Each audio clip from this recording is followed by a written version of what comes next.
আসসালামু আলাইকুম প্রিয় জনগণ, কি অবস্থা সবার? আজকের যে রেসিপিটা রান্না করব এটা সম্পূর্ণ আমার হাজবেন্ড আমাকে আইডিয়া দিছিল। ছোটবেলায় নাকি তার মা তাকে এইভাবে রান্না করে খাওয়াতো। ছোটবেলার খাবারগুলো নাকি সে অনেক মিস করে।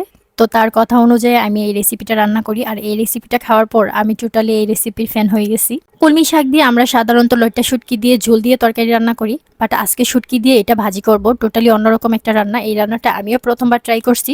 কলমি শাকের এই ভাজিটা রান্না করার জন্য প্রথমে এক মোটা কলমি শাক ভালো করে ধুয়ে পরিষ্কার করে ছোট ছোট পিস করে কেটে নিয়েছিলাম। তারপরে নিয়ে নিলাম আলু, তারপরে নিয়ে নিয়েছি শুটকি। সবগুলো উপকরণ ভালো করে ধুয়ে পরিষ্কার করে কেটে নেওয়ার পরে আলু এবং কলমি শাকগুলো ভালো করে সিদ্ধ করে নিয়েছিলাম। দিয়ে দিয়েছিলাম অল্প পরিমাণ লবণ এবং পেঁয়াজ কুচি।